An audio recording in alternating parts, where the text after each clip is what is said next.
Guys, welcome back to Serial at Midnight. This is a big one for me because I'm talking to my friend Max Allan Collins, who's been here many times, but we are talking about a specific project this time. Return of the Maltese Falcon, continuing the adventures of one of the most famous detective stories of all time. Max, welcome back to Serial at Midnight. Always a pleasure to be with one of my favorite people. Well, I feel exactly the same way. And I got to tell you, when I read this book, I have that moment where I'm like, I know that guy. I know that guy. You actually wrote me a very lovely inscription inside of this too. But first of all, why this is a big deal. The Maltese Falcon is one of the most respected stories of the genre. As it should be. Now, I started. I'm good. I know you're a TV guy to some degree. You like the old TV shows, Oh yeah. and the first kind of big wave. Well, the big wave in TV in my childhood was westerns, and the westerns were really, really big for 2 or 3 years, and they stayed big probably for 5 years, 5 or 6. And is Bonanza still running? It might be, as far as I know. They're But on season 62. around 1958, and I was probably around 10, they they really hit hard with Private Eyes on TV. And that was, Peter Gunn, 77 Sunset Strip, Mickey Spillane's Mike Hammer, Surfside Six, Checkmate, all these shows, Hawaiian Eye, Hawaiian Eye, Bourbon Street Beat, Bourbon Street Beat, and Perry Mason. Johnny Staccato. I'm gonna keep throwing him out there. Yeah. And this stuff was on, and it was just, my head was exploding with these shows. And they tended to be half-hour shows. And so I just, like I said, my head exploded. And I always was somebody who, if a movie or a TV show had a literary source, if it was based on a book, based on a story, I wanted to find it and read it. I don't know why, whether it was wanting to have more or wanting to understand the process, because very early I had a sense that there were people behind the programs, behind the novels that I was reading. Never had, I didn't want to be Dick Tracy when I grew up. I wanted to be his creator, Chester Gould, and that came true for me for a while. So anyway, I started reading all the books that some of these shows were based on. Specifically, well, like The Thin Man was Dashiell Hammett. There's a Thin Man book. There's 77 Sunset Strip was based on Roy Huggins's novel. I think it's called the Double Take. And obviously, the Philip Marlowe stuff was based on Raymond Chandler's Philip Marlowe novels. And Mickey Spillane, Mike Hammer. And that's what I started ingesting these things. And the newsstands, the paperback newsstands, were just littered with Private Eye stories. Shell Scott by Richard S. Prather, Chet Drum by Stephen Marlowe. They're just, what was the great Honey West, the first big female Private Eye. Those were paperbacks that I was reading Before the Anne Francis TV series, but there was that was I was adapted 11, too. 12, 11, 12, 13 years old reading this stuff. And so I one of the first things I discovered, probably when I was about 13, was I read The Maltese Falcon. And I loved the Sam Spade character. I just loved the book. And then I wanted to see the movie, and I waited. You used to have to wait looking at the TV guide to see what movies were going to be on late at night. Yeah. And I remember specifically that when the Maltese Falcon showed up, it was on Sunday morning, I worked up a really bad stomachache so that I didn't have to go to church. And then my parents left, and I watched the Maltese Falcon. And you might say, my life has never been the same since. Then I revisited it over the years. It always was a favorite. You have favorite novels that you revisit. Right. And of course, the older I got, the more I got out of it. And as I began wanting to be a writer, I saw what he was doing as a writer. It was very instructive because nobody but Hammett really wrote the Private Eye story the way he did. Now, he basically, I like to say, he invented, he perfected, and abandoned the Private Eye story because he never wrote another Sam Spade novel. There are a couple of short stories, but that was it. There was a radio show. There were three different movies. There was a Sunday section comics page tied in with Wild Root Cream Oil, which was the sponsor of the radio show. So I was, why are there no more books? Why hasn't anybody written a Sam Spade book? So this is what I'm thinking of for years and years and years. And then I got older and I realized, one of these days, the Maltese Falcon is going to be in the public domain. And somebody's probably going to want to use Sam Spade. And I thought, let me keep a real close eye on it. And I would be ready when that January 2026 came. I would have a book ready to go. And that's basically what I did. Sometime last year, I went to my publisher, Hard Case Crime, who are part of Titan, and basically pitched the idea. I said, somebody's going to write a Sam Spade novel, and I want to be the one, and I want to do it right. I want to do it respectfully. I want to be somebody who understands how Hammett wrote without imitating him exactly. So I pitched the book, and I got a contract. I wrote the book. I think I pitched this in 2024 because I wrote it. I think I wrote it last year, about a year ago, and then it just sat. And they're ready, and they brought it out, and they did a super job on it. So anyway, that's the whole story of how that came about. It's amazing. You just said about five different things that I want to follow up on. So, but I have to pick and choose. First of all, it's interesting to me. I think that the fact that you're watching these shows at 10 and you're reading Hammett at 12 or 13, Right. that absolutely wired your brain to do. Well, read Mickey Spillane at 13. Yeah. When you read Mickey Spillane at 12 or 13, you really get rewired. I mean, that's so intense. I mean, it's like you're a child reading these like really gritty crime stories, and They had sex in them, and I had yeah. no idea what that was. Wow. And it's also interesting because I was about 10 when I read my first Max Allan Collins book. So Whoa. there's something about that age. So this was a plan. This could have gone.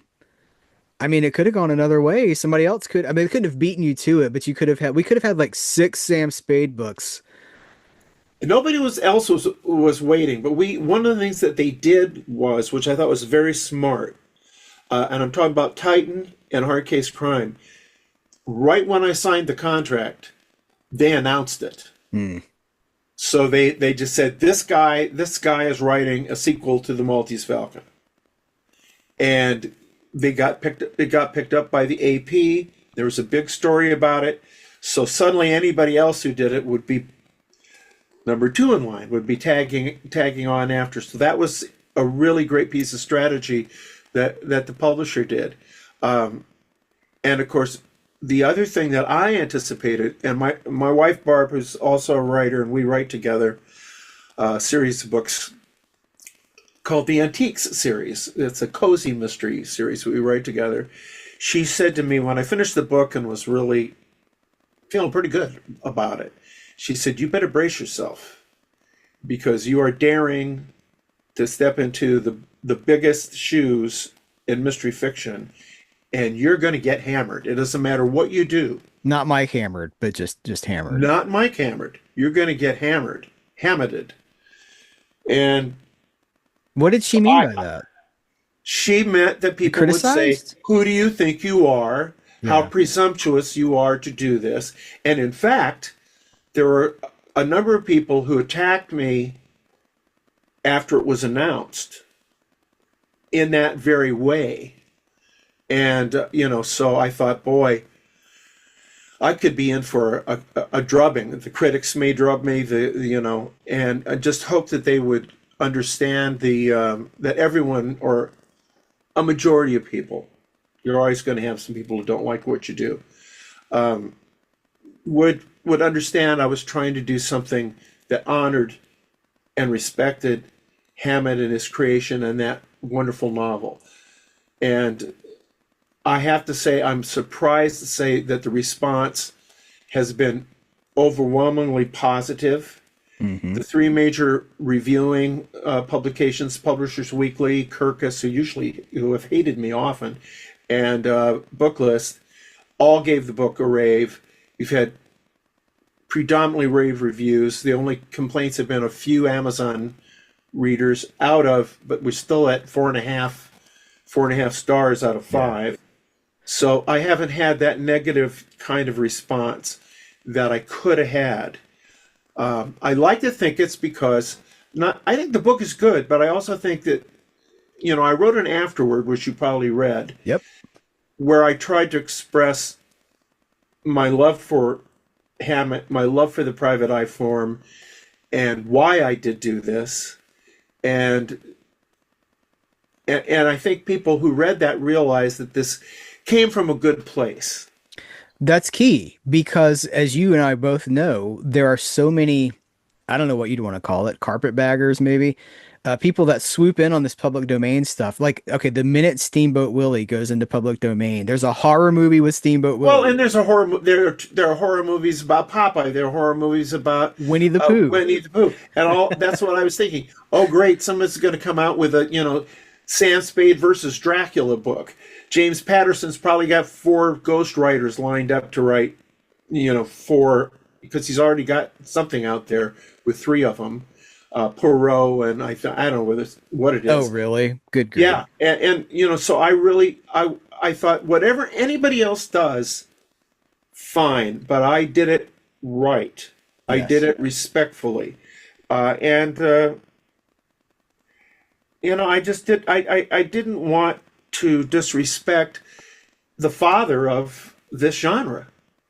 Well, and one of the things that I want to talk about is a lot of people that are hearing us talk about this might only be familiar with the Maltese Falcon movie. Right. And that's not what you've sequelized. However, yeah. It's very lucky for me that is, I don't know another movie that's more faithful to its source. I mentioned Don Westlake before, but he and I were both big Hammett fans, and we told each other, I sat and watched the movie and followed the dialogue in the book. And I don't know whether I told him that and he said, oh, I did that too, or whether it was vice versa. But I just know that we both did that because the famous story, which may be apocryphal, but I don't care. But the famous story is that John Huston, who was getting his shot after having been a screenwriter, successful, they're going to let him direct a movie. And he picked the Maltese Falcon, which was something that had already been made twice and nobody was begging to do it. And he gave the book supposedly to a secretary and said, I got to do the screenplay. Just take the book and set it up with dialogue. Just put the dialogue in there. And so set it up like a screenplay, and then I'm going to do a draft. And that draft got seen by the Warner Brothers powers that be, and supposedly they greenlit that draft. So Huston supposedly said, "Well, hell, I'm just going to shoot it," and he left a couple of scenes out, but I used stuff from those scenes in the sequel or I like to think of it as a continuation. Well, it picks up like 2 weeks after the a week or 2 weeks after the end of the original story.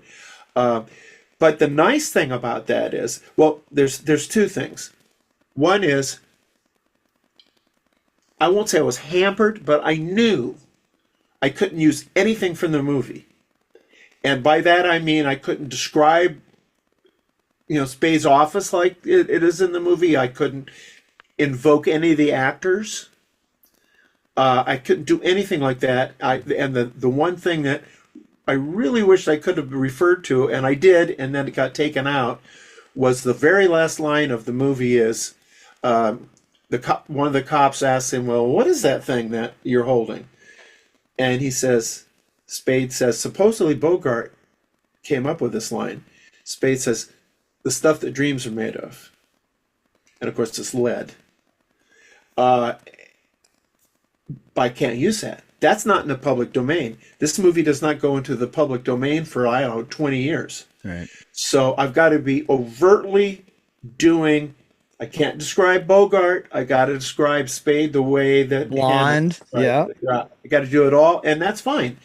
So I went on my way not to relook at any out of the movie, like I don't know it by heart, but Right. I didn't look at the movie. I didn't look at the 1931 movie. I did, all I did was reread the book. And then I also read the Black Mask serial, the Black Mask magazine, where it was serialized, because it was changed a little bit when it went into book form. And all of that was fair game. There are 3 Spade short stories that he did that are not in the public domain. So I couldn't look at those. I had to stay. It's a very narrow lane, I isn't didn't it? want. I didn't want to leave any window open where a lawyer could crawl through. Yeah. So I basically, I think I read it 3 times, and one time I marked it up with a yellow marker, the way I would do a history book that I'm using on Nate Heller stories. Now, fans of physical media are going to say, like, you marked up an old vintage copy of the Oh Maltese God, no. Falcon? I did. I would never touch a vintage copy, but there's a wonderful book, published by a press in San Francisco, not surprisingly. And I don't remember the name of the company. But it's been a few years ago, but the book is accessible. They did a wonderful book where it's almost like a large print edition. It's good size type, and they illustrated it with period photos. Ooh. Oh, that was valuable to me. You may have mentioned it in your afterward. I'll look at this afterward while you're talking. Yeah, and it had annotations for each photo. And so they would talk about it in terms of the book, where, this is where this restaurant was, or so on. Oh, was it North Point Press? Yes. And it's a wonderful edition of this. I think the hardcover is tough to find, but the paperback, the trade paperback, and it's a good size book, it's essential. The other thing that's essential is the Dashiell Hammett tour by Don Herron.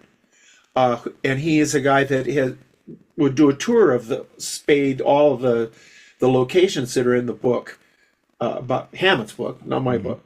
Right. A lot of those are in my book now. But he would take people around to those and talk about them. And where Hammett lived and things like that. And it was published as a book, and it just is filled. It has maps, and it has a condensed bio of Hammett. It's just a wonderful book. Those are my 2 major sources besides the Maltese Falcon itself. And it was one of those a cheap copy of the North Point Press book that I marked up. One of the things that I wanted to commend you on is you captured that hard-boiled Hammett way with language without going into parody or satire or without being cheesy, really. So I have a few lines that I just wrote down that. Oh, stop! Oh, don't read lines of mine back to me. Oh, well, okay, go ahead. Yeah, you love it. The Hall of Justice, a wedding cake of a building. I love that imagery, the idea of this, because it is, the stacked, but that's a beautiful image. This is maybe my favorite. Her short red hair was perfectly curled, a nest of pretty little snakes. Oh, come on. Come on. That's amazing. Cigar smoke floated, clouds that would never make rain. This is a very stylized way of writing. It's probably more Chandler than Hammett. Okay. I allowed some of that in. I didn't want it to be a pastiche. A pastiche has a certain amount of satire in it. Yep. I wanted it to be. I wanted to reflect his style, but to let enough of my style in, just a little bit of my style in, to make it genuinely a book that someone who likes my work would recognize, well, this is Collins's work. Um, and also to let some a little bit of Chandler in, a little bit of Chandler, because Chandler and Hammett are very different writers, but they're linked. They're so linked. The three big hard-boiled private eye writers. Let's face it: Dashiell Hammett, Raymond Chandler, Mickey Spillane, and there's a lot of other good ones. I was I'm gonna not say, saying what there about aren't. Joseph Kane? Joseph M. Kane. James M. Cain only wrote crime novels, James M. basically. Kane. That's right. James Yeah. M. Cain only wrote crime novels, and he's the other one of the hard-boiled group. Then you can go. Jim Thompson probably ought to be part of that group, but it's a pretty small club. Chester Himes, Leigh Brackett, who Oh, was yeah. who did a lot of great movie scripts. It did the Big Sleep movie script with William Faulkner, another shabby little writer. Yeah. Uh, what was the question? I was Well, I good. was just pointing out the way that you captured the language without it. I like what you said about pastiche because so many times when someone is influenced by something or someone loves something and they want to make their own version of that thing or continue that thing, it's so weighted down by the an unintentional satirical element. There's this like winking element to it, and that's not here. This feels very genuine. Well, I don't feel superior to the source. And I did have a bit of practice because of Mickey Spillane, because he and he was my hero. I idolized him as a Yeah. kid, and I eventually got to meet him, and we became friends. And he became a kind of mentor to me, but it was more like we would talk writing. It wasn't that he was trying to teach me to write, because by the time I got to know him, I was already probably 10 years into my writing career. Uh, but but the ultimate thing was when Mickey announced to me on a phone call that he'd been diagnosed with pancreatic cancer. Uh, and my wife's father died of that, and I knew what a death sentence that usually was, if not always. Hmm. And so I had, over the years, he had sent stuff home with me. He had sent, because there's a whole period where he wasn't writing, and it wasn't publishing, but he was writing. And so I already had in the house something like 5 unfinished novels that he had started, that he sent home with me to read. Let me know what you think of this. And once he said, maybe someday we'll do something with this. And right before he died, like a week before he died, he called me and said, I'm almost finished with the last Mike Hammer novel. Uh, I'm going to try to finish it. If I can't, will you finish it for me? And I said, I don't want to, but absolutely, if know that I will do that. And and then he apparently turned to his wife Jane and said, um, when I'm gone, there's going to be a treasure hunt around here, and there are, he had 3 offices in his home at North Carolina. One was on stilts, a little like a like a prison guardhouse, up on stilts was one of his offices. He says, there's going to be a treasure hunt around here. Take everything you find and give it to Max. Wow. He'll know what to do. So I ended up finishing 16 novels that he began. So I can't do that and write pastiche. It has to be genuine. It has to be genuine. And the biggest compliment I could get was when people would review those books and say, you can't tell where Spillane leaves off and Collins picks up. Now, I know there's differences, but they did. And one of the biggest joys of my life was when I had a review, and this happened more than once, where they quoted 2 of their favorite lines from the book. And one would have been written by Mickey, and one would have been written by me, and they'd have no idea that was the case.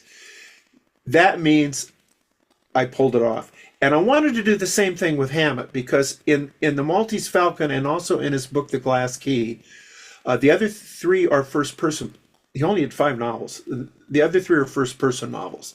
But these 2 books are in the third person, but it's what I would call a limited omniscience.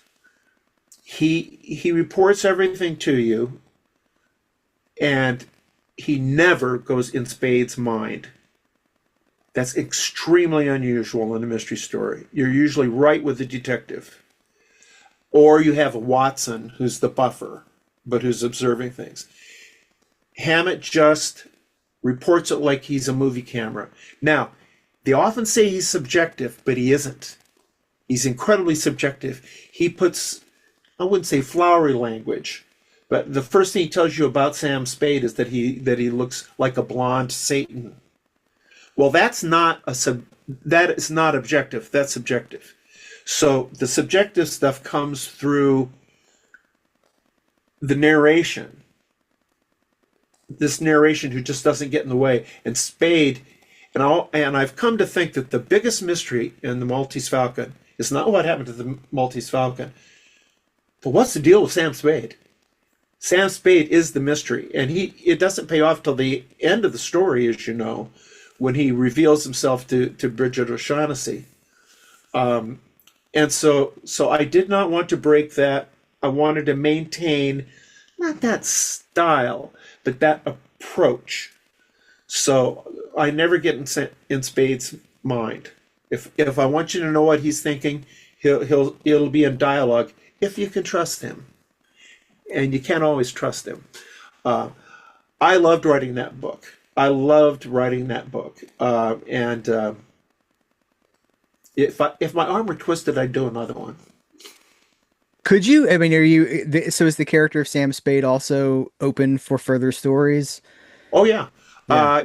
I would, assuming others don't dirty the water too much. Right. I have a plan to do 3 if I can. I'm writing a Sam Spade story where he fights Winnie the Pooh and Steamboat Willie. Is that the one that Popeye comes in at the end and kicks ass? That's it. That's the one. Yeah. You've Great read it. minds. Great minds. Well, I would love to see the other 2 of these happen to form a trilogy of a Sam Spade trilogy. This is great. I want people to definitely check this out. It's in hardcover right now from Hard Case Crime. Everything I've done videos about Hard Case Crime. Charles Ardai is a great friend to the genre, and Saved my life. I mean, gave me a place to do what I do. well, I guess you've already announced the next Quarry novel for November. Yes, yeah. You want to talk a little bit briefly about that? Yeah, it's Because that's hard case too. Well, you and I can do one of these about that when the time comes. Okay. But I'll just say briefly that the character has been around since 1976. There was a resurgence of interest in him in the late 90s, and we did a short film I wrote that a director did and did a great job on, and then we did a movie called The Last Lullaby, and I did a book that I thought was going to be The Last Quarry, and it's called The Last Quarry. I was trying to end the series because this is a series that I loved, but had this long layoff, and I just thought, well, it'd be nice to put a cherry on the sundae. And the damnedest thing happened. The book, which never happens hardly ever to me, but the book was very successful, and it did spawn the movie The Last Lullaby. And so I was talking to Charles Ardai, you mentioned, and he said, kind of too bad you wrote The Last Quarry. And I said, well, why don't I write the first Quarry? So I wrote a book about Quarry's first hit, basically. And since then, now we're up to 19 books. And I love the character. An interesting thing that I don't completely understand is that I have readers who love my Nathan Heller novels, the historical Nathan Heller novels, which are pure hard-boiled. I mean, it isn't like these are prissy little books. I mean, he's very much a Mike Hammer. It's just he's in the middle of, the Roswell incident. Or I figure he's your excuse to deep dive on areas of history that you want to further explore. Absolutely. But he's really hitting all the major crimes and mysteries of the 20th century. Yeah. But they're long books. They tend to be at least 80,000 words, and they've gone up as far as, I think, Stolen Away is like 175,000 words. I would never write a book that long today. but I was They young would and cut you down. They'd say, let's cut. I was young and foolish. Uh, but I hear from people who say, I'm not crazy about. I don't read Nathan Heller. I read Quarry. I really Yeah. like the Quarry books, or vice versa. And I'm like, well, okay. Some people like filet mignon. Some people like cheeseburgers. I am here to serve them both. That's the way I Well, look at it. yeah. I mean, I love both of the characters, but I understand the distinction because they are Quarry is They're funny. less moral. Should we say less moral Yeah, he's than not a sociopath now. He's right? not a sociopath. But whereas, yeah, I mean, but it's different. It allows you to flex different muscles and to exercise different types of stories as well. Well, when you have a character like Quarry, we have the same thing oddly. Have you ever read one of the antiques books that my wife and I do? Yeah, yeah. Uh, there's this character Vivian Bourne who is Brandy Bourne's mother, who's basically one of the two detectives, and she has no monitor on her thoughts or her speech, and Corey's a little bit like that. I can say anything through him Hmm. because it's not my fault. It's not my fault. It's not you. It's the It's the character. character doing it, Yeah. and that it is so liberating. And I think the most important thing in fiction writing is to be true to your characters, follow them where they want to go, and then never ever think you're smarter than your audience. Never write down to your audience.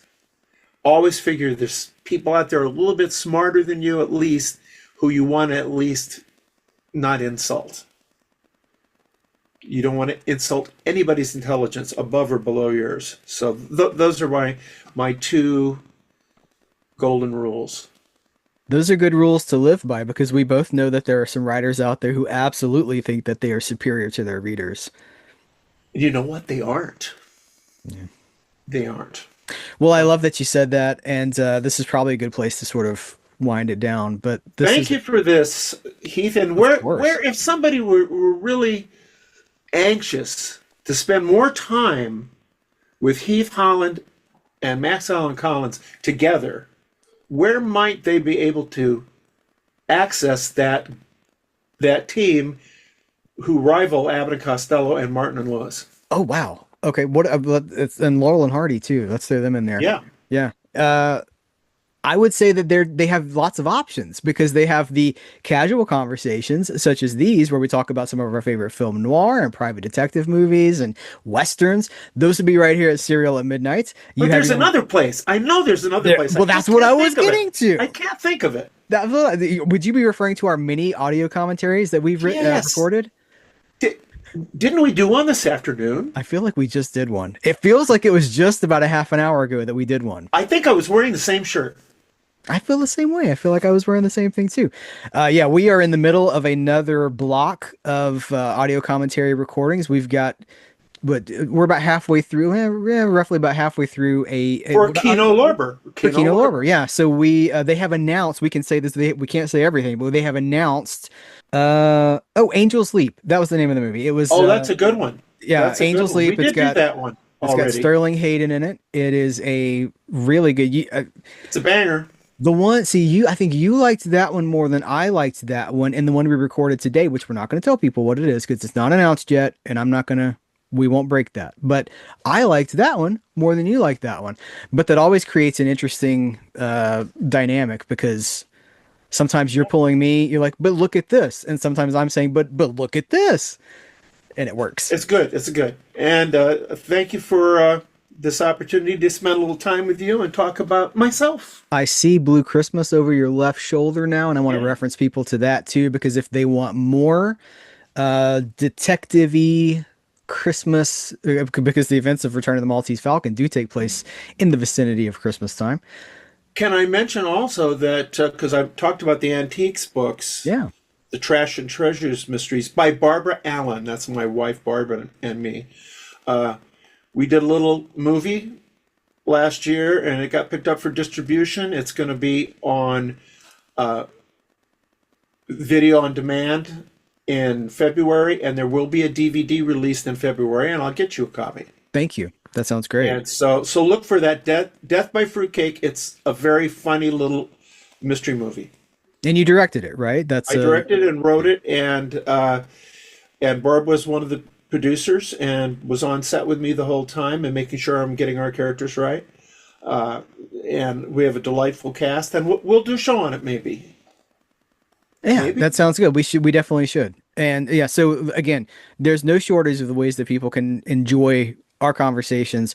You and I have done, I don't know, six, maybe more than that videos. You have your own playlist at Serial at Midnight, and then mini commentaries. We're a regular commentary team. And you know We what? I are. get feedback from people and they love what we were able to do because clearly we have a good rapport, we respect each other, and we just enjoy talking about movies.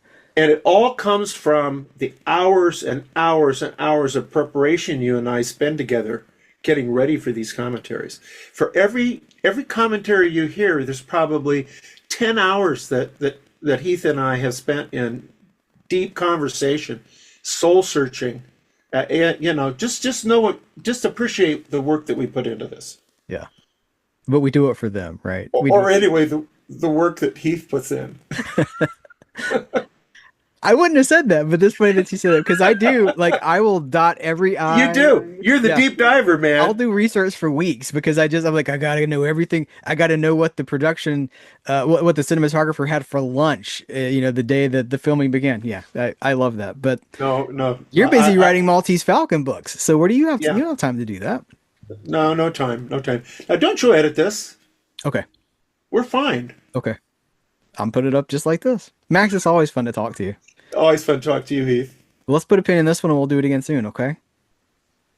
Oh, by the way, listeners, viewers, links to the book in the comments below and a link to all the Max Allan Collins videos at Serial at Midnight. Thank you, Max. Thank you.